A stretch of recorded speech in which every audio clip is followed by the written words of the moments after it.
मत बांटो, मत बांटो।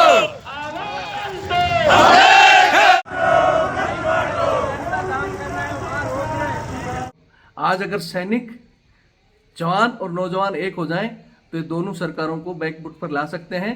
केंद्र में बैठी बीजेपी मोदी सरकार को भी और ये राजस्थान में तानाशाही करने वाली अशोक गहलोत सरकार को भी। हम सक्षम हैं, हमारे पास शक्ति और संख्या दोनों चीज है, लेकिन हमें बस एक बात हमेशा याद रखना, जवान और नौजवान, क्योंकि कुछ लोग हमेशा ये सोचते हैं कि हमें क्या लेना।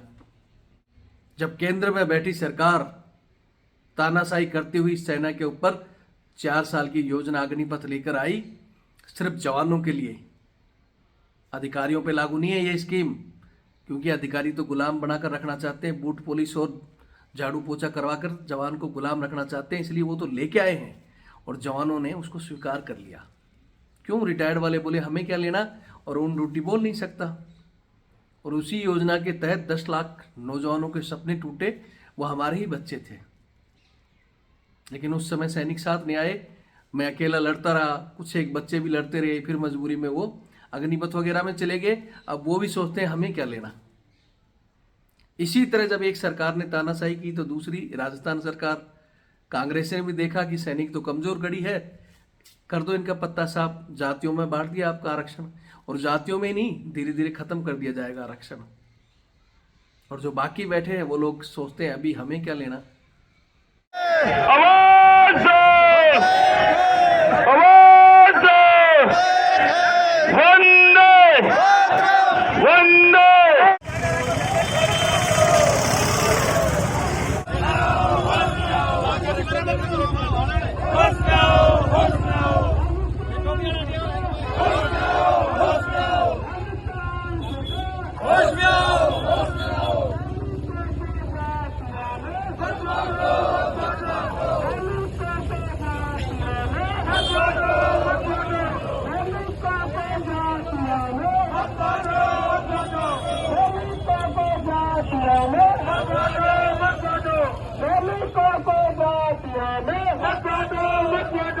राजस्थान सरकार, राजस्थान सरकार, राजस्थान सरकार, राजस्थान सरकार, आवाज दो, आवाज दो, आवाज दो। जय हिंद, जय भारत, वंदे मातरम। मैं रविंद्र फौजी। सबसे पहले अभी आपने ये छोटी छोटी वीडियो देखी, यह राजस्थान के जोधपुर शहर में फौजियों की रैली और धरना आज जारी है। इसी विषय में एक महत्वपूर्ण सूचना कि ये कल 6 दिसंबर को जयपुर शहीद स्मारक के पास पूरे राजस्थान के पूर्व सैनिकों की रैली है। तो कल सुबह 10 बजे शहीद स्मारक पहुंचकर अपना फर्ज अदा करें। अगर आपको अपने हक चाहिए, पूर्व सैनिकों से निवेदन करना चाहता हूं तो अपने घरों से निकलें। वैसे तो हम बहुत बार कोशिश कर चुके और कर रहे हैं, लेकिन हमारे कुछ सैनिक वैसे तो कहेंगे हम साथ हैं, हम ये कर देंगे, लेकिन ग्राउंड में नहीं आते हैं। जयपुर में ही संख्या हजारों में है। तो मैं उनसे निवेदन करूंगा कि समय निकालकर रैली में भागीदारी निभाएं, घंटा 2 घंटा जितना भी आपसे समय दे सकते हैं तो दीजिए। राजस्थान सरकार जो आज जातियों में बांट रही है, हमारे 12.5% जो हमारा कोटा है, रिजर्वेशन कोटा, उसको अगर इसी तरह आज चुप रहे तो धीरे धीरे आपका कोटा खत्म हो जाएगा। जो हमारे ऑन ड्यूटी भाई हैं उनसे भी निवेदन करना चाहता हूं कि आप अपने परिवार से, अपने माता पिता में से, भाई में से, दोस्त में से किसी को भी बोलो कि भाई उस रैली में पहुंचो और संख्या गिनाओ। आज के युग में संख्या की गिनाने की जरूरत है। बोलते हैं ना, जितने सर गिनाओगे तब सरकार पर असर पड़ेगा। क्योंकि सरकार इस समय एक तरफ तो राहुल गांधी जी भारत जोड़ो यात्रा कर रहे हैं, पूरे मुख्यमंत्री, पूरा महकमा वहां लगा हुआ है, तो उनको इतनी आसानी से आपकी आवाज नहीं पहुंचेगी। थोड़ा सा समय, क्योंकि आज गुजरात चुनाव चल रहा है।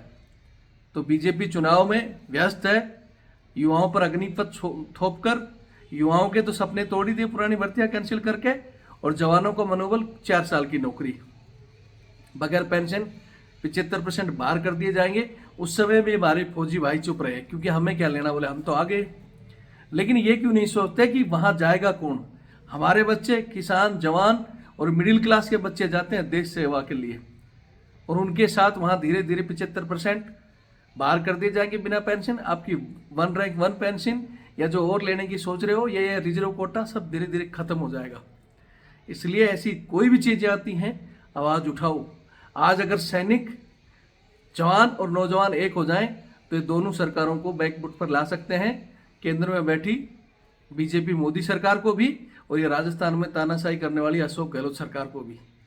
हम सक्षम हैं, हमारे पास शक्ति और संख्या दोनों चीज है, लेकिन हमें बस आप उन लोगों पर विश्वास कर लेते हो जो सेना में रहकर भी कभी आपके हकों के लिए नहीं बोलते। वो वहां भी आपको दबा कर रखना चाहते हैं, बड़े जनरल कर्नल। ठीक है, बहुत अच्छे लोग हैं, उनको अपने सपोर्ट में लेके आओ, जो चाहते हैं कि हाँ जवानों को उनका हक मिले, और जवान भी देश सेवा के लिए भर्ती होता है, बूट पुलिस और कुत्ते घुमाने के लिए नहीं। वो जो वहां जवानों को इस दृष्टि से देखते हैं कि जवान गुलाम है और गुलाम ही रहना चाहिए, वो कभी हमारा साथ नहीं देंगे। इसलिए संख्या हमें खुद के बल पर आगे बढ़ना होगा। अगर आपको लगता है तो निकल कर वहां आए और मत बांटो, मत बांटो, मत बांटो, मत बांटो। होश में आओ, होश में आओ, होश में आओ, होश में आओ, होश में आओ, होश में आओ, होश में आओ।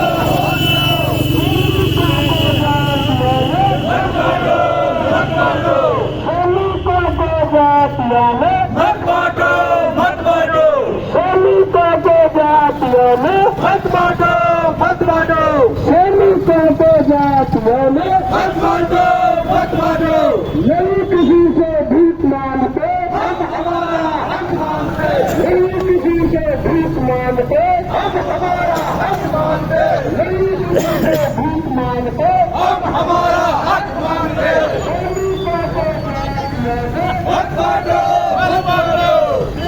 लाइव दे रहा हूँ।